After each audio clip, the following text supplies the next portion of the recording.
right, so let's see, make sure I'm good here. All right, so what's going on, everybody? It's Pizzle.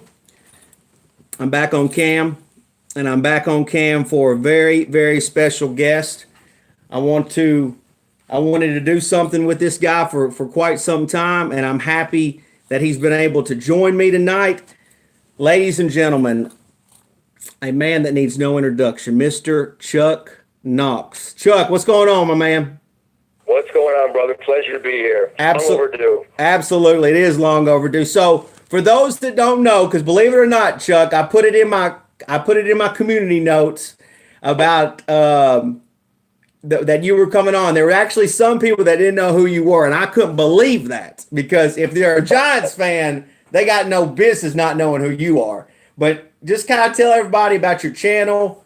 Your channel is exactly listed as Mr. Chuck Knox. Just tell everybody about your channel and what you do on there. Well, for the last 8 years, I've been kind of the unofficial hype video channel for the Giants. Different than, I guess, what you do, but I kind of just get the fans ready for the game and kind of recap the game with some reaction videos, but just try and pump up fans even through the worst of shit. So it's like, we've had a lot of that in the last 8 years, but that's really what I do. I just try to get fans ready for the game, try to be hype man, and just get fans motivated for games that we know we might get our ass whipped in. So that's awesome, Chuck. What made you want to start the channel? Like, was there any motivations or was there anything that you saw, or was you just on YouTube? What made you want to start it? Well, I'll be honest with you, and we can start the circle jerk here, but you were a big inspiration, man. I don't know if I told you that before, but no, I didn't know, man. That's man. Don't say that, Chuck. No, it's the truth. 10 years, you can probably check back in your subscriber list, but I've been a subscriber since 2008. Wow. And when I saw this guy with the hat on backwards, sunglasses on, back then you had the mic on your head. Yeah. Oh yeah. That's old school. That's old school.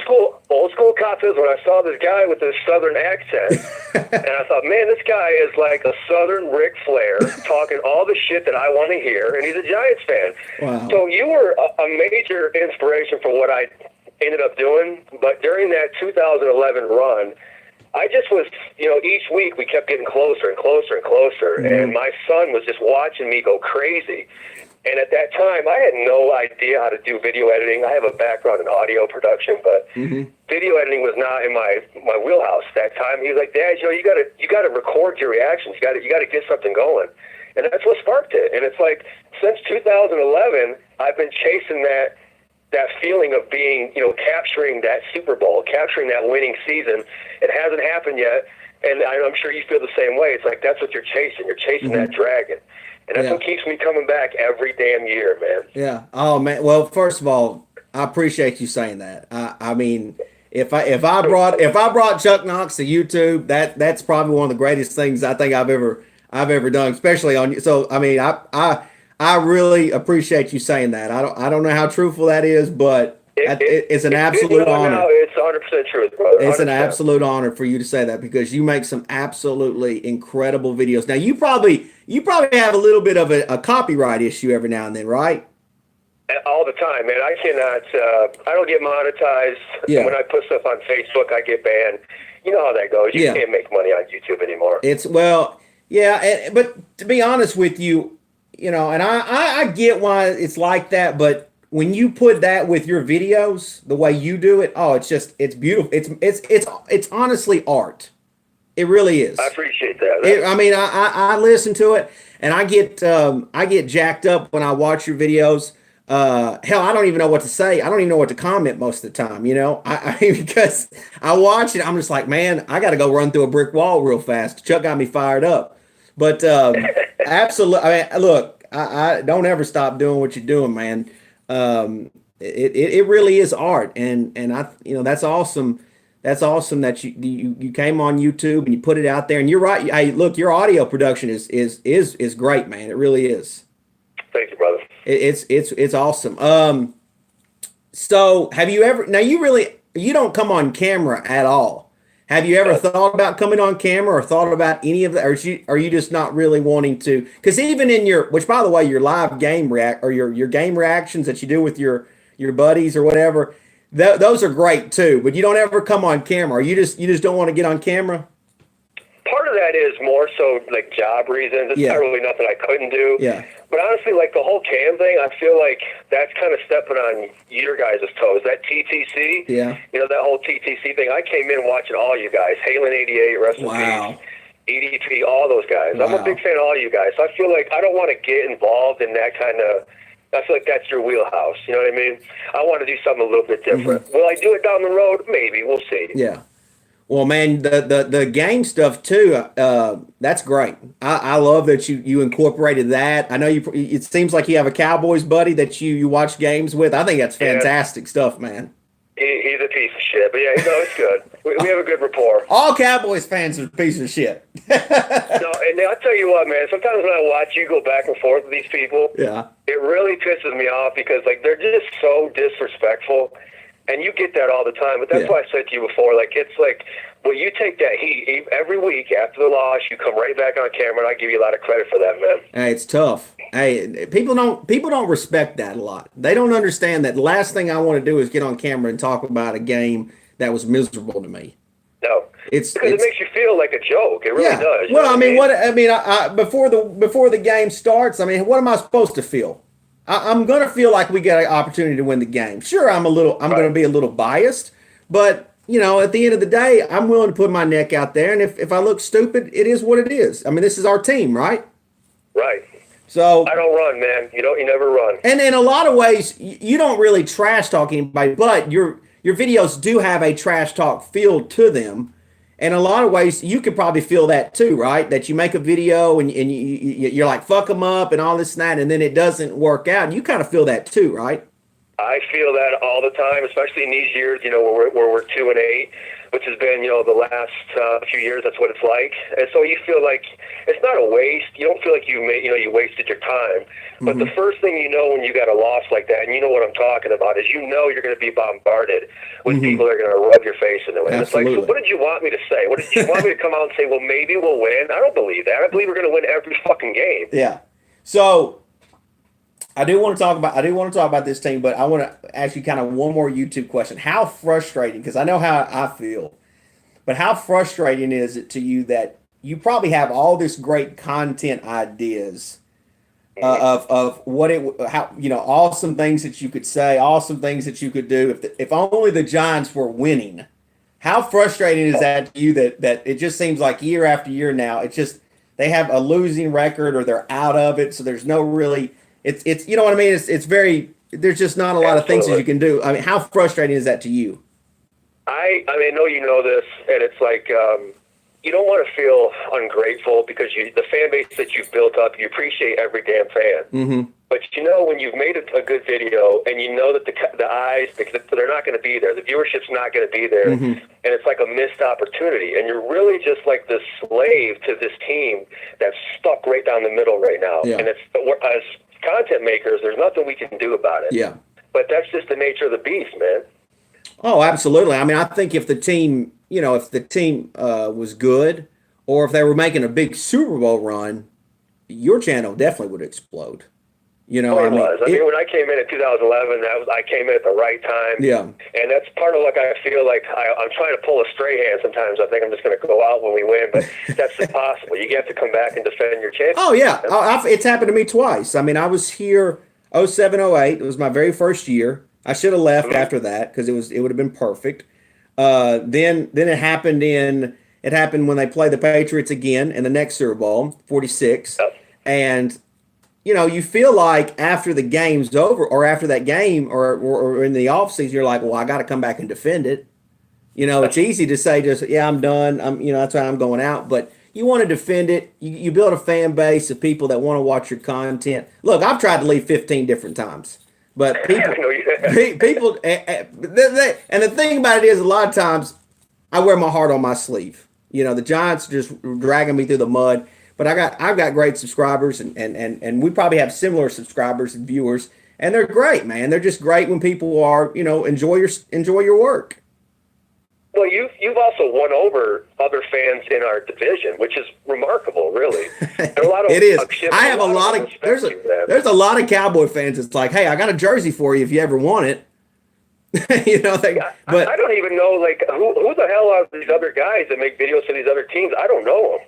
I never heard of them. Well, let me tell you what. I'll tell you the frustrating thing about that is you try to introduce some of these people and then they accuse you of clout chasing because they got, but you try to mix it up and then you get accused of doing things, and I don't know. That's for a different topic and for a different day. But sure. Let's talk about the Giants. So where do you stand? Let's see here. How do I want to go about doing this? Let's go from the top to the bottom. How do you feel about John Mara right now? I've been very vocal about John Mara lately, and I know that rubs some people the wrong way, but I just feel that, in my honest opinion, and I feel almost guilty, I almost feel bad when I have to talk about Mara because he's a good guy, mm-hmm. and we do respect that name, we respect that family. Mm-hmm. But at the same time, I feel like this is a guy that inherited, his dad's team, Ernie Accorsi's team, Tom Coughlin's team, and since then he's been responsible for 2 coaching hires, and they've been Ben McAdoo and Pat Shurmur. Mm-hmm. And I just feel like this guy, and there's other things that I disagree with how he's handled things, but I don't feel like our leadership at the top is capable of getting us back to where we need to be. Now, I could be wrong. We could get somebody else in. I don't know the vision that Gettleman has long term. I'm starting to like it. But from the top, right at the brass, I don't know, man. That's like, I'm sure you feel the same way. Like, there's some things that rub me the wrong way with the leadership of this team right now. Well, it's funny you say that because, and we'll get to Pat Shurmur. I want to hear your thoughts on him, but I have no faith in John Mara right now. Now, there's nothing we can do about it because he's the owner and he's going to make big decisions such as coaching hires. But if you go and you fire Pat Shurmur, for example, I can't trust this guy to hire anybody that's probably legitimately a great coach. So I kind of want the regime that's in there to just work. Like, is it broken? Maybe, but I kind of just wish we just. It would click at some point and all of a sudden start working well for us. But he is starting to frustrate me now as the weeks go on, as the months go on, because it just doesn't seem like he wants to have any accountability of what he has done. He doesn't. The silence is deafening. Yeah, and it is. Like what you just said here with the Pat Shurmur hire, you're right about that. That's something I guess I don't think of in the moment because you get heated in the moment, but like. Maybe you don't turn over the whole staff, and I do believe that there will be. Maybe Betcher he falls on the sword here, but what did John Mara see in Pat Shurmur as a coach from his record in Cleveland that said, I need to hire this guy. This is the guy I need right now. That alarms me. You know what I mean? Like, that's alarming. Yeah. The unfortunate thing is I don't want to assume what he was thinking in hiring him because I'm not sure what his options were. And in regards of also if he had other options out there that he wanted to hire, but they didn't want the job, that's something else. Patricia's for a prime example. Like he did not want the Giant job. He wanted to go to Detroit and take his. How did you feel about Patricia though? Did you want Patricia? I wanted a defensive minded coach. Right. Because I believe Giants football is running the football and playing strong defense. Absolutely. So at the time, he was a defensive-minded coach, and Steve Wilkes was the coach. Now, Steve Wilkes ended up getting the Cardinals job and lasted there 1 year and got fired. Patricia has, I think he's done okay in Detroit. But here's I will say this about Patricia. It seems like when the coaches leave Belichick, they're not the same kind of guys. Not at all. Belichick is just, he just makes these guys look really good on the Patriots, and then they go on their own, and they really can't stand on their own feet. So I don't, I was never really. It didn't hurt my feelings that he didn't get the Giant job, but I didn't at the same time love Pat Shurmur. I was optimistic about it, and I try to still be optimistic about it, but. I just don't know if he's the right fit.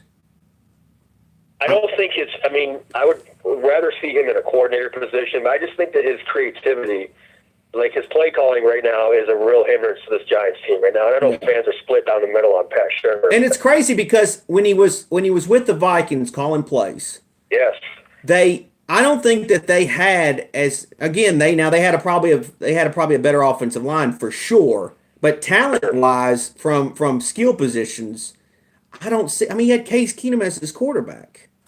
You know, I mean, he had players that, in my opinion, are good, but the Giants have had big time skill, players. OBJ going into last year, Saquon Barkley this year, Sterling Shepard when he's able to be healthy, Evan Ingram, but it's like he can't do anything with this. Is it all offensive line? I don't know, but it's just like there's nothing going on. I would say that it's not all the offensive line, just in my opinion anyway. It's like you see there's situational plays that coming from an offensive-minded coach like Shurmur that blow your fucking mind. Yeah. It really does to me. It's like it's infuriating. Yeah, absolutely. We kind of skipped over a part and got straight to Shurmur. What do you so to put this to what I mean? Do you feel like Shurmur's got talent with what Dave Gettleman's brought? How do you feel about Dave Gettleman? I was, first of all, I'll just tell you this. I was never on board from the start with Gettleman or Shurmur. I didn't think it was a sexy hire in a sense, but going back to Shurmur, the options that were there were very few, far between. But Gettleman, I was against some of his moves. When we start getting rid of guys like OBJ and Landon Collins, I was passionate about it because I act in the moment, and I was thinking to myself, I didn't get it at the time, but I'm starting to like his vision. I don't view Gettleman as a problem. I really don't anymore. Okay. I'm kind of down the middle on Gettleman. I'm concerned about Pat Shurmur. Okay. And by the way, Chuck, this is great because the way you do your videos, we don't really get a lot of stuff like this. What you're saying, so I think it's fantastic. I think your opinions are fantastic and great. Thanks, brother. I'm happy. I'm actually happy to hear them, and I hope my audience is enjoying a different side of you. I think I've been somewhat happy with what Dave Gettleman's done. I don't think he's finished yet. I don't think he feels like I don't think he feels like he's finished either. I feel like I think one more offseason, then you could really criticize Dave Gettleman. I agree. You can really start to say, okay, Dave, I don't see the vision here. Because I will say this, the one thing I am a little bit frustrated with Dave, but again, I'm still on his side, is that it seems like they wanted to try to make a run last year, and then halfway they went and said, okay, we can't make a run. We're selling pieces now. So now it's time to rebuild. But so they went into the season not with the rebuild mindset, but then halfway through they said, okay, we're rebuilding. And that falls on him completely. Yeah, and then the OBJ contract, and then you end up trading him in the offseason, which I'm actually, I wasn't for him getting that huge contract in the first place. I don't know where you stood on OBJ, but it just seemed like to me, I looked at other teams like the Patriots, for example. They never had an OBJ. Granted, they went and got Antonio Brown this year, but they kept that for 1 week. It just didn't seem like successful teams had guys like OBJ. So I didn't think we needed that. So when he gave him the contract, I was like, okay, ho hum, whatever. But then he goes and trades him, which again is a good move. But it's just like where I feel like he's got a plan, but he keeps changing it a little bit. I think he does it. It's a little bit of bipolar plan there. I think he has a vision. He doesn't know how he's going to get to point A to point B, which is okay with me. As far as OBJ goes, I will admit, as a player, that's a once-in-a-generational guy. Yeah. And I feel like the loss of that, that hurt. I'll be honest with you, that really stung. But we see what's kind of happened ever since then. I like the group that we have. I think Slayton's going to be a good kid for the next couple of years. Love Slayton, yeah. But, OBJ, the thing is a guy like that, was his ego, was his everything that comes with him, his quote-unquote brand, was that a detriment to the Giants? I think it might have been. I think guys like him are gone for a reason, and I have to give Dave Gettleman credit for that. Yeah, look, I've said it over and over. Dave Gettleman has got big balls. Yes, he does. I mean, he is not afraid. Listen, what he did, and this is the one thing I give him tremendous credit for, was the task of getting, I hate to say it, but getting rid or benching Eli Manning was a huge task, and he took that by the horns. He took all that. He drafted the quarterback that nobody else believed in, that nobody else even was after him, allegedly. Mm-hmm. But he took that. That's a huge move for him to do, to say, I'm going to end the 16-year run of the greatest quarterback in New York Giants history, and I'm going to do it with Daniel Jones from Duke, whether you like it or not. Yeah. And now I respect that. Now, where do you? So, I'm curious. Was you ready to move on from Eli at that time? It's. Were you? Let me ask you this, because I don't. Let me ask you this, because I don't know if I felt it from your videos. Okay. Did you? I know you appreciate Eli. I know you do. But was you ready to see him? Was you ready to see him go? Because I don't think I've ever really heard you vocally come out and say, "We get him the hell out of here." I would never say that I was like bench Eli kind of guy. I knew we were going to go into this year with him as a starting quarterback, and I was okay with that. After week 2, and we seen that we were headed in the direction that we were headed, at that point, my mindset was, if you need to bench Eli Manning to see what we have right now, then so be it. It is what it is. He's given us everything he has. I don't know if we were a better team with or without Eli Manning, but if you drafted this kid at number 6, the time was right. You know what I mean? Yeah. Like it was time. The only problem with that, Eli Manning, he's probably my second favorite Giant of all time. Yeah. But the time was right. Who's number 1? Lawrence Taylor. Absolutely. That's everybody. Not even close. Yeah. Okay. So, but it feels like to me though, Chuck, is the, and I'm fine. I want to ask you about Daniel Jones, but I just feel like to me that the Eli benching now, whether it be right or wrong, it feels like, excuse me, it feels like a way for Pat to extend his job guaranteed another year. Sure. And I just don't. I hope it ain't dirty like that. I hope it's not. I hope it's not a. Well, look, we may be a 5 or 6 win team with Eli. Let me throw Daniel out here, and I'll play the game of we'll let him learn. He's out there learning, and then they can't fire me because we're playing a rookie quarterback. You know what I'm saying? I just don't. I hope that's not a scapegoat. Because the last thing I want is Daniel comes in next year and we're all hyped up and ready to go, and we're seeing the same stuff. Because then there's no excuses. The flip side there is that Gettleman has not relinquished play calling. So in my opinion, going forward, whatever is going to be reviewed and evaluated at the end of the year, that's on Gettleman, or that's on Pat Shurmur, because he's the offensive mind here. So going forward, that has to be on his sword. But do I want to change course and just completely change things up for Daniel Jones the next year? Not really. I'm starting to accept the fact that we will probably have Pat Shurmur next year. Yeah, I'm too. I don't think it just doesn't feel like the Giants are in the business of firing coaches.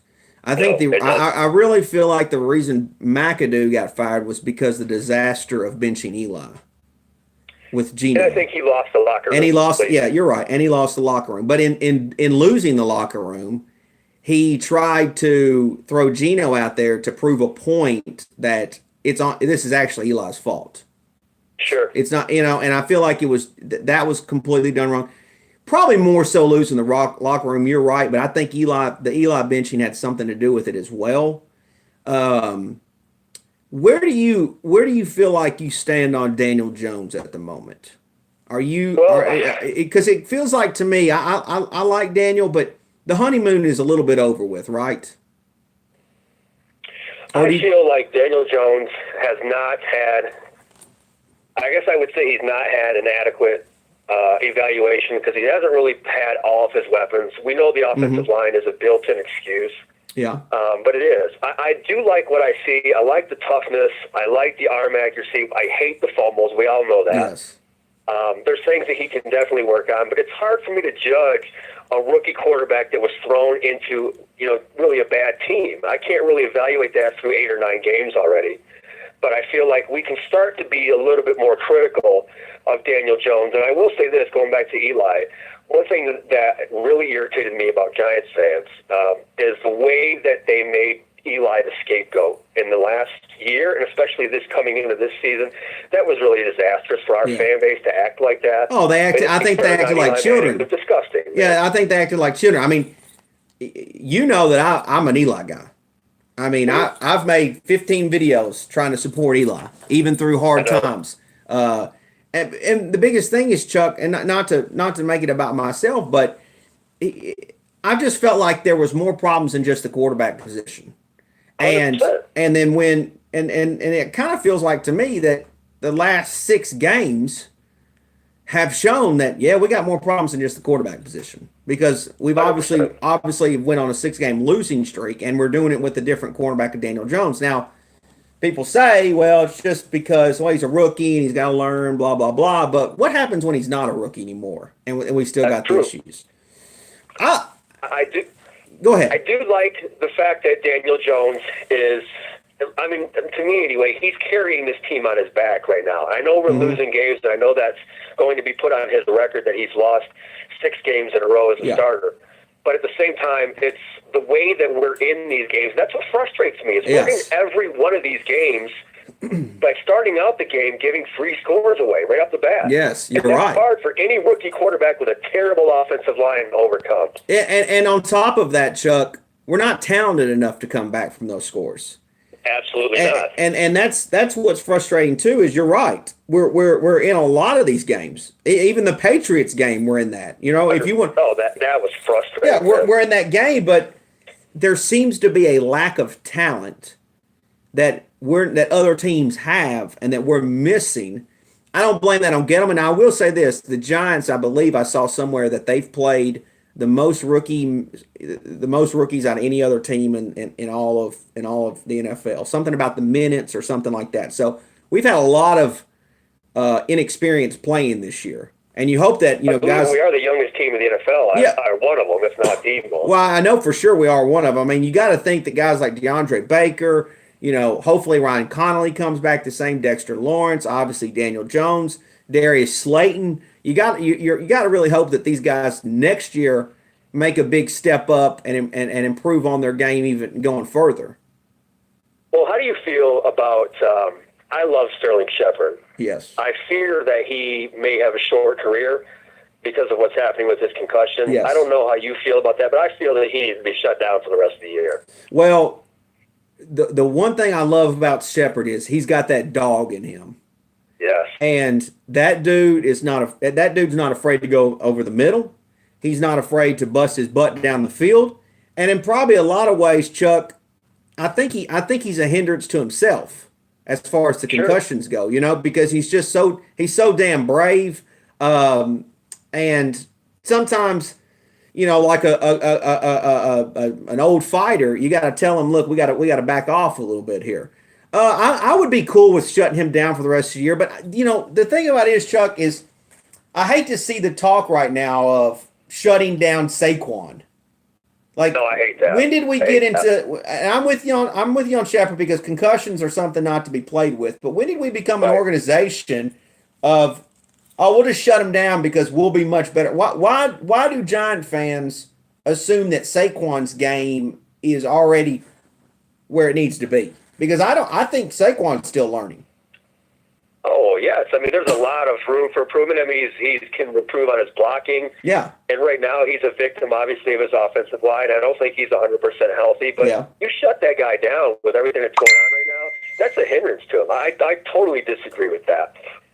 Well, let me ask you this, because I just kind of thought about it. You kind of seem a little bit frustrated with Giant fans. And I know you don't want to upset any of your viewers or subscribers, but you kind of feel like it seems like you might be a little bit upset at Giant fans over the last couple of years as well, kind of like I have been. Do you have 100% am. So, I feel like, tell me how you feel. I don't want to say. Go ahead. No, go. I'm curious how you feel. I will say this. I love all my subscribers, even the ones that tell me I'm a piece of shit. I love all of them, right? And Giant fans in general, I love them all. But I feel like this year, And maybe it's the fact that we have had losing season after losing season, but I'm seeing stuff with our fan base that's not what I'm accustomed to seeing. Mm-hmm. I've been a fan of this team for over 30-some years, a diehard fan over 30-some years, long before I ever hit record. Mm-hmm. And I'm telling you that there is a mindset that is a poison amongst our fan base. And it's you can be critical of this team, as we all should be. How could you not when you're 2-8? But there is a mindset amongst our fans that goes into this game where they are pessimistic, expecting the worst, and they don't believe in this team at all. We have a few games left here in this year. We're not going to the playoffs. We're not going to win the Super Bowl, but I want to win every damn game. I'm going to be in my Giants gear from head to toe every single Sunday, and I'm still going to be screaming and going crazy like I always do, because that's what this team brings out in me.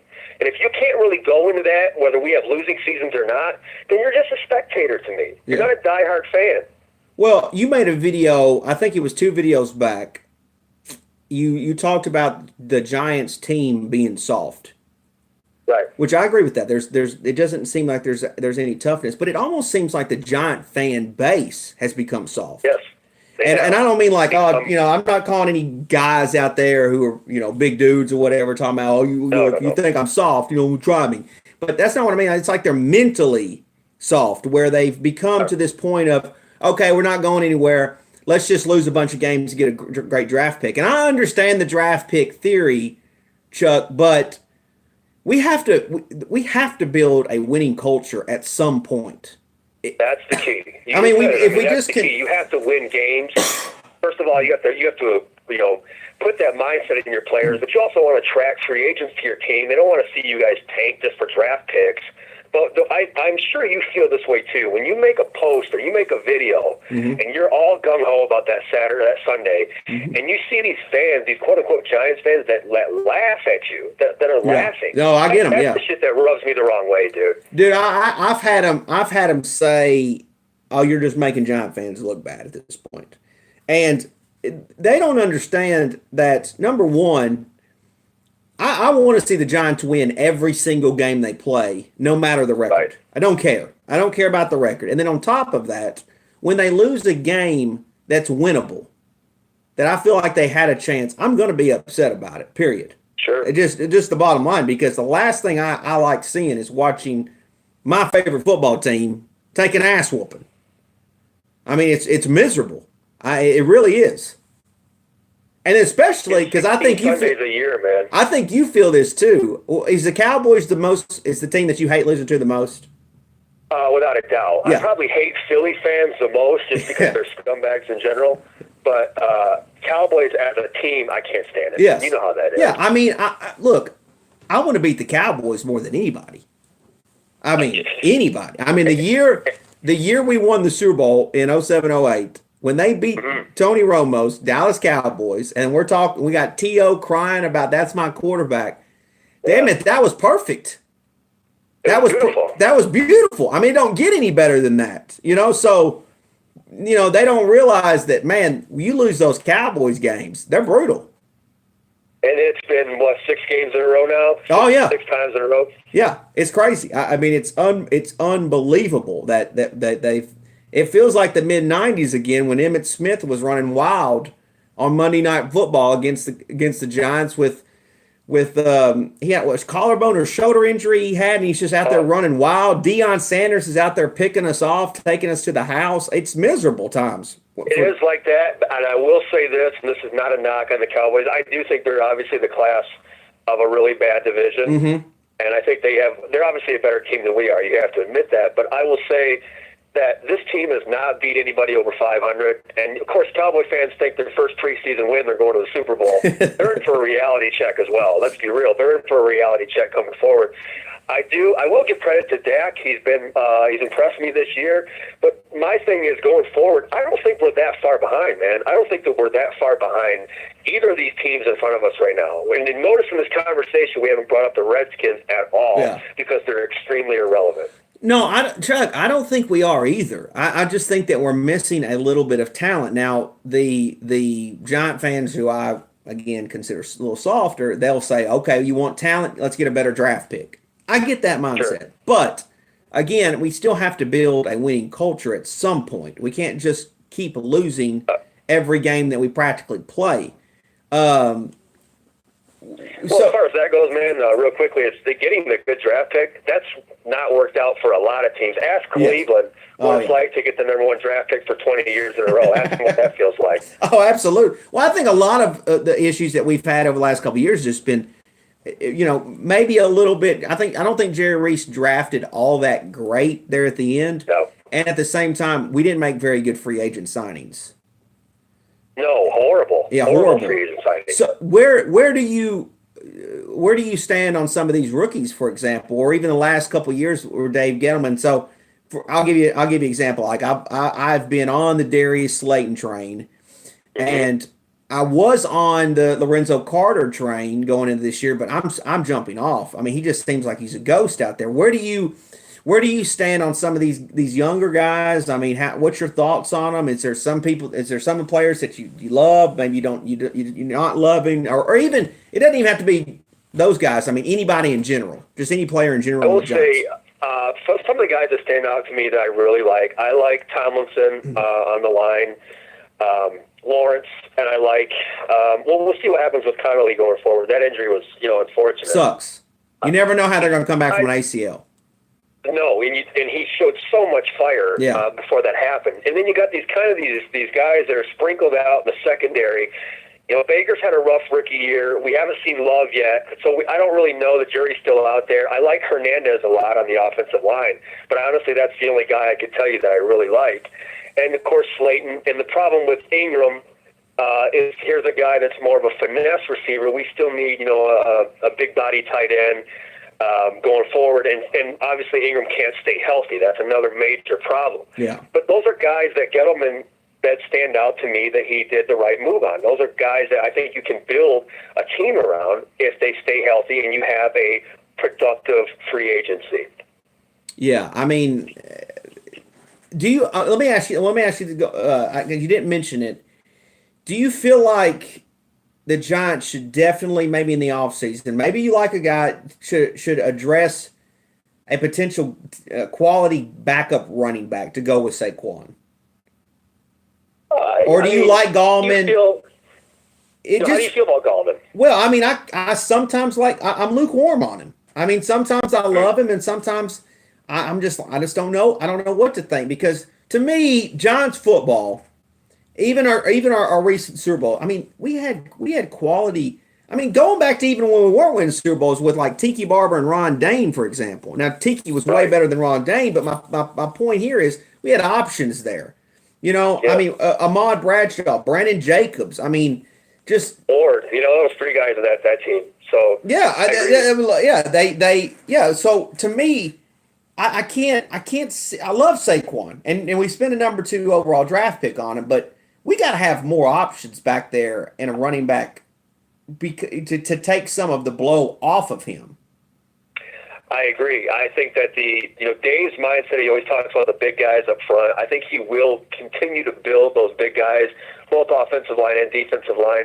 And you throw another powerful back there, you're going to start to see that running game develop, and especially with the fact that defenses cannot trust Daniel Jones to take off and run. That's a huge asset that we did not have with Eli Manning. So that's what I'm looking forward to, is to seeing how this team kind of develops over the next year. Yeah, well, I am too, and again, I have faith in Dave Gettleman. So you have faith in Dave too, is correct? I do. I have done a complete turnaround on Dave. I don't believe that he's actually the problem right here. And as you mentioned earlier, when you alluded to Jerry Reese's free agency signings, I think he's a lot better in that regard. Uh-huh. His trades are kind of make you scratch your head a little bit, but we'll see going forward. I think he's got a good free agency ahead of him, and a team that really, it's like all possibilities. We need a lot. We don't just have one or two things we need. We need a lot. Yeah. So do you? And then I want to kind of put a bow on that. Where do you? And then Pat Shurmur. You said that you don't think he'll be fired. Neither do I. But do you want him to be fired? That's tough, man. The long-term Giants fan in me knows that you probably are going to. You have the potential to set your team back 1 or 2 years by kind of uprooting everything. Yeah.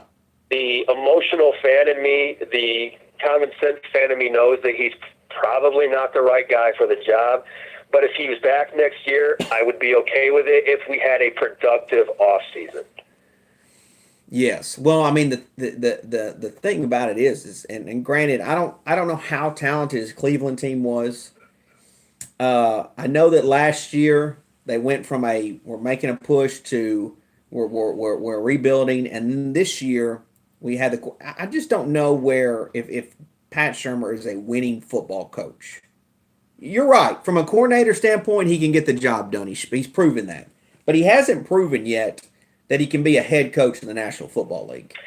No, he hasn't. And, some of that is obviously X's and O's. I think he's okay at that. He's obviously proven as a coordinator he's a lot better. But when you're a head coach, there's so much more than play calling. There's so much, you have to really get that whole locker room behind you. And honestly, 2 years, I'm not just saying this because we're losing. If it was the other way around, I would tell you. I don't see it. I don't see guys that can sit there and play and be fired up for Pat Shurmur. His record speaks for itself, in my opinion. Yes. That's just what I'm seeing. I agree. But again, going back to John Mara, do we have any confidence that John Mara is going to make the right decision on any of it? Not unless there's a name out there that's such a no-brainer that you have no choice. You know what I mean? Like, that's the only way.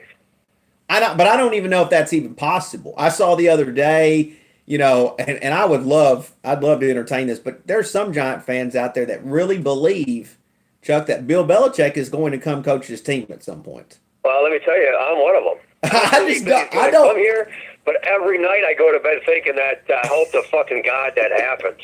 Oh, come back Chuck, home, Bill, please. Chuck, please, look, I'm with you on that. I mean, I do. It just seems like it's a fantasy. But to me, I honestly think it's a fantasy. I mean, because it is a fantasy. I think he loves the Giants. I think look, when they played the Patriots this year, and in my pregame video that I was having a good time in, I mentioned Bill Belichick loves the Giants, and he doesn't. And that's not to say that he gave us 2 Super Bowls, when we played them, but I think he's got a warm spot in his heart for the Giants. But I just don't know if he would ever leave the Patriots. Like if Tom Brady retired or was not with the Patriots after this year, people think that Bill's going to leave. And I think they think that he's going to end up with the Giants. And it's just the wildest possibilities, but I just don't know if it would happen, Chuck. It sounds so crazy. It does. It's one of those things that sounds so crazy that it actually would happen. You know what I mean? Like, I'm not saying that it's even in the realm of possibility right now, but if Bill Belichick coaches anywhere else, you'd have to say it's going to be the Giants. It would have to be. It would have to be. Absolutely. So, is there any players? I didn't hear you mention about any players that you want. Like, I'm ready to get rid of Alec Ogletree. Is there any other play? I mean, what about Janoris Jenkins? Is there any other players you're just ready to see off this team? Janoris Jenkins, I've spoke up about this a few times this year. This was a guy that he's really frustrating to me because even in these games where we're losing, he seems to, one week he'll make, the play of the game that seems to turn the momentum around, and we end up losing anyway. But then there's the next game where he just extends his fucking pinky to try to make a tackle and shows absolutely no effort at all. It's disgusting. He's a guy that I absolutely want off this team. I agree with you on Ogletree. And I think there's probably a couple more right off the bat that I'm probably not even mentioning right now. But those guys, those kind of older veterans, it's time to go. We're a young team, and we're watching. Our eyes tell us what we see every week. Those guys are not contributing. I know what you're talking about. That was in the Cowboy game. Yes. That he did that, and it's funny because when I saw it live, something seemed funny about it. About the way he was able to score so easily, and then when I watched the replay or when I watched a clip a couple of days later, I said, "Well, okay, that's why." I mean, the effort that he showed there was just pathetic and disgusting. It's to me, and that's the thing is like Pat Shurmur spoke about the week after that loss that if guys that did not want to be here didn't play hard, then they don't need to be here, they were going to play. And we didn't see any of that. We didn't see anybody get benched. And to me, if you had control of the team, if you were a coach that had the pulse of the team, no matter how much a guy's making, if you looked at that film and everybody's sitting in the game film room and they're watching that film and they see that effort and that guy takes the field next week, how can you lead that team? Yeah, exactly. That's my problem. I mean, and I understand talent and all this and that, but not to bring him back up. Bill Belichick wouldn't put up with that. No. That's not on his team. Bill Parcells wouldn't have put up Bill with that. Parcells is not putting up with that. it. Yeah, exactly. And that's just not Giants football, period. None of it is. And to me, it's crazy that he even is going back on the field at any point this season. Because if you can't get rid of him because of salary cap issues or whatever, this and that, but he shouldn't even be on the field. I'd rather him just get paid and sit on the bench and let guys who want to be out there and want to try to play Giants football be out there.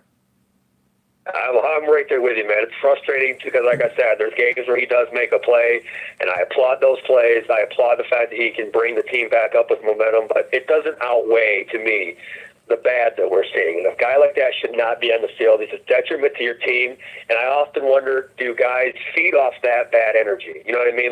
Do they feed off of that negative? Absolutely, they do. Around that guy. Oh, I think they do. I honestly feel that way. I think that your OBJ to me hurt the locker room, and I understand talent-wise under all this and that, but from a cultural standpoint, I think he messed up our locker room, and we're still somewhat suffering from that because we don't really have an identity as far as our team goes. We've seen Saquon, for example, try to be a leader this year, try to step up and be a leader. Obviously, he got hurt.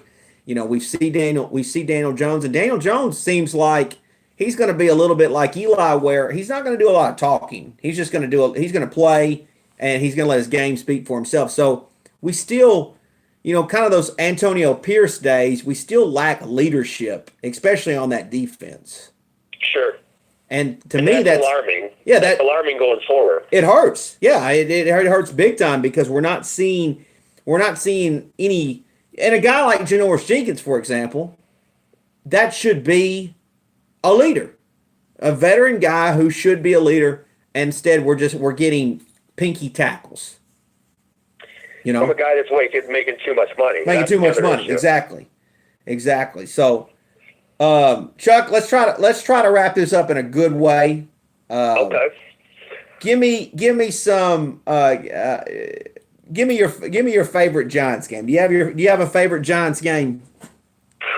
Oh man, we don't need to count the Super Bowls, but like you said, that Dallas Cowboys game. We can count the Super Bowl if you wanted to. I mean, obviously they're great. To me, that first one against the Patriots, I don't know how you can put anything above that game. Yeah. Going into that game, I know you felt the same way because I watched you going into that game, and I felt the same way. I really felt that we were going to win that game, and I know the whole world did not think that we were going to win that game. But just to have that, I've been a fan. I was young enough to come in after the '86 championship. I was too young to really appreciate the 1990 championship. And then, of course, we lost the one against the Ravens. But when we won that game, it was such an emotional win. I'm not going to lie. I cried my eyes out. I cried like I watched The Notebook. It was disastrous.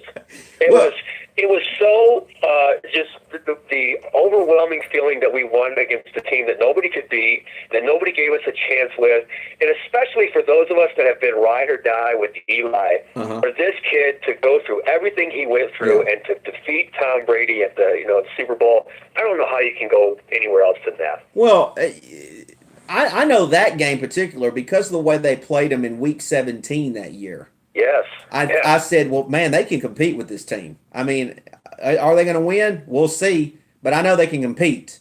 And that told me everything. They should have won that game, too, by the way. Say again? Yeah, so they should have won that game. Yeah, they should. Yeah, exactly. They should have won that game. But, yeah, and I think Eli, as far as me being an Eli guy, those games, I sit here and watch Phillip Rivers, and nobody says a thing about Phillip Rivers. Nobody, no. The experts, the talking football heads, nobody says anything about Phillip. He might be a meme or a joke right now, but nobody talks about replacing him. If that would have been Eli Manning, it would have been headlines everywhere about how he needs to be replaced and this and that. And Eli Manning's went and won 2 Super Bowls and played some of the biggest games in Giant history. And we've had some soft fans just go nuts for to me reasons that the organization let him down, not he let the organization down. That's the honest to God truth. And I also feel, to add to that Eli, I don't know about you, but it rubs me the wrong way that a guy that has a resume that he does, yes, 2 Super Bowl MVPs, top 10 in 3 major passing categories of all time, and when they even suggest the question, does Eli Manning belong in the Hall of Fame? Oh. That just rubs me the wrong way. Over guys like Kurt Warner, to me, that's just disgusting, in my opinion. Absolutely, and I'll tell you this, Chuck. Just seeing him when they show him on TV on the bench, it puts a bad taste in my mouth. Don't get me wrong. I want to see Daniel Jones succeed, but just looking at Eli, I get depressed. I'm just like, it breaks your heart. It does. It breaks your heart because. Then I get mad at the organization. I get mad at the coach. I get mad at Gettleman because I'm like, we should have done something else. We should have. I don't want to see him on the bench. I like that he is in Jones's ear, assuming that he is in his ear and helping him out. But I don't like seeing him on the bench. I don't think he deserves it. I don't think this is how it should end. Don't get me wrong. I don't want to see him get out there getting crushed either, and seeing that how it ends. But damn, man, I just feel like he deserved an opportunity to finish it out, the best that he could do. And that's what you said earlier, though. That's where the organization failed him. It's they failed him. They let him down, and fans won't say that. They just say, "We'll replace him, and we'll be better." And I see other Giant video makers, that have made videos where they're like, "Replace Eli." And they don't ever mention the organization. They never bring it up. They just say, replace Eli. It's too small-minded when they say it. And it's just frustrating because we should be a better fan base. And I'm not telling anybody how to be a fan, but we honestly should be a better fan base. Well, we should have, I'm not saying us because I know that we did, but as an overall group, we should have appreciated Eli while we had him. I think he's one of those players that years from now, people will really realize what they did have. Mm-hmm. And it's a shame that they allowed themselves to be prisoners of the moment and allowed themselves to fall into this clickbait nonsense. Yes. Eli Manning was somehow a bad quarterback. It's not true. You're raising the roof over here, Chuck. You're raising the roof on me. I mean, you're just preaching. You're preaching over here. Just preach on. Gotta preach, man. Hey, I preach. I love it. So obviously you said Lawrence Taylor was your favorite player, and Eli's a close second. I'm assuming Parcells was your favorite coach. I'm going to be honest with you, Tom Coughlin. Coughlin is a very special coach to me, special guy. Yeah, he was, and I feel like they. At the time, and Chuck, maybe I was listening to too many other people. At the time, I thought it was the right thing. Looking back, I don't think it was. No, I don't think it was either. Because I think we're still trying to fill his shoes 5 years later, and potentially going to go through 3 coaches since he walked out the door. And that's when you're rooting for a losing organization. Absolutely. When it's this coaching carousel of just constant nonsense of where they're just and now I'm wondering, do you feel like the Giants are getting better at this point, or do you feel that? Because there's some games I do feel it, and then some games I don't. Well, let's be honest. I mean, every one of these games, we start off the same way. We spot teams 2 to 3 points, but again, we said this earlier. We are in. At some point in the fourth quarter, we are in every single one of these games. So if I had to just relax and not think with my heart and just think with my head, I do think we are getting better. Mm-hmm. Again, we have to have a tremendous offseason to get to the next level. And I will say this, I think it's very hard to go through quarterback changes year after year than it is head coaches. Mm-hmm. So that's something that we can be calm about. Whether or not Pat Shurmur is the coach next year, the year beyond, we hope that we have our quarterback of the future, because if we don't, we're in trouble. Yeah. Oh, you're right. I mean, look, that's why I want it to work. I'm upset about Eli being on the bench, but man, I'm hoping this works. I'm hoping he gets over the fumbling thing. I don't get bothered by the interceptions. And you're right. No, not at all. He's tough as hell. Oh, he's got balls of steel. Oh, he's got, yeah. Tough. He just, the way he takes off, the way he takes punishment. And another thing that he has, like Eli, is he gets over the previous play. He comes out like a dog, ready to go after he makes a mistake, and I like that. Yeah, absolutely. Absolutely. Well, Chuck, man, this has been absolutely awesome to talk with you. It's just an absolute pleasure to speak with you and to connect with you. For those that don't know Chuck's channel, I hope that excuse me, I hope that I've introduced him to you. I don't think I have, but if there is anybody that didn't know Mr. Chuck Knox on YouTube, please go subscribe to him, especially if you're a Giants fan. If you're a Giants fan, you're not subscribed to him, I don't know what to tell you. He is the man. And I really appreciate you coming on with me, Chuck. Don't say what you want to say, but don't hang up yet, Chuck. I want to talk to you off the stream. Yep, no, I just want to say I appreciate coming on here. I've been watching your live streams. I like also where you're going with your direction. I know you're trying to get a second channel off the ground, and I really do feel that this is long overdue. I feel like our paths should have crossed probably earlier than this. And it's been an honor, man, to talk to you. And I tune in every week. I wait to see what you have to say as well. And I hear this all the time from my fans, from Giants fans, that they always tell me their three favorite Giant fans are Top Hizzle, license plate guy, and myself. So in that category, I feel that I'm in good company. And going down the road, I think that we should do this again. Absolutely. I've met license plate guy a couple times. I don't know if he knows who I am. He always gives me a funny look, but I have met him. He's awesome. I mean, he's a great Giants fan. He does wonderful things. Great guy too. Right? Yeah, he's awesome. I mean, I don't have anything bad to say about him. He's awesome. You're awesome, Chuck, and I just appreciate you coming on and chatting with me. No problem, man. And of course, hey, fuck the Cowboys, right? Fuck the Cowboys. Fuck the whole East. All right, I appreciate everybody joining. I'm gonna close the stream down. Please leave a comment. Please go subscribe to Chuck's channel. Even if you're not a Giants fan, go subscribe to him. Lee, I bet you don't mind some people trash talking a little bit, do you, Chuck? Oh, come on, bring it on. I love it. Yeah, because we got rain right now, but we got a rainbow coming, right? That's right, man. That's right. Shit rainbows out. Well, thanks everybody joining me, and I'll see you guys later this week.